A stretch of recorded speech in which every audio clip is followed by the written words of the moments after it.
ఈ రోజు నేను మూడో శనివారం కందుకూరుకు వచ్చాను. స్వర్ణాంధ్ర స్వచ్ఛాంధ్ర కార్యక్రమంలో మీలో ఒకటిగా భాగస్వామి కావడానికి వచ్చాను. ఇప్పుడే చాలా మంది మాట్లాడారు. కొంతమంది బయట ప్రపంచానికి చెప్పకపోయినా ఈ రోజు పార్వతీపురం నుంచి వచ్చారు, మచిలీపట్నం నుంచి వచ్చారు. ఒక నమ్మిన సిద్ధాంతం కొరకు స్వచ్ఛందంగా పనిచేసే పరిస్థితికి వచ్చారు. ఈ రోజు వాళ్ళందరినీ మరొక్కసారి మనందరి తరపున మనస్ఫూర్తిగా అభినందిస్తున్నా, ధన్యవాదాలు తెలియజేస్తున్నా. ఈ రోజు సమాజం కోసం ప్రతి ఒక్కరి బాధ్యతగా మనం పనిచేయాల్సిన అవసరం ఉంది. ఈ రోజు మనం చూస్తే మన ఇల్లు, మన ఊరు, మన రాష్ట్రం స్వచ్ఛంగా ఉండేలా ప్రతి ఒక్కరూ పరిశుభ్రత అదే మరిగా ఎక్కువ ప్రాధాన్యత ఇచ్చి ప్రతి నెల మూడో శనివారం ఎట్టి పరిస్థితుల్లో ఒకటే చెప్పాను, వేరే కార్యక్రమాలు ఏమీ లేవు. 30 రోజులు మనం పనిచేస్తున్నాం.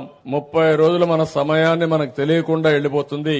ఒక్కరోజు ఒకే విషయం పైన స్వచ్ఛ ఆంధ్రప్రదేశ్ ను కాపాడుకోవడానికి, ఆంధ్రప్రదేశ్ రాష్ట్రాన్ని స్వచ్ఛ రాష్ట్రంగా, స్వచ్ఛ ఆంధ్రప్రదేశ్ గా చేస్తామని మీరందరూ కూడా సంకల్పం చేయడానికి ఈ రోజు పెట్టాం.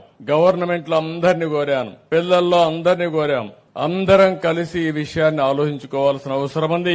ఒక్కరోజు మన ఊరి కోసం, మన కోసం మనం అంకితం చేయాల్సిన అవసరం ఉంది.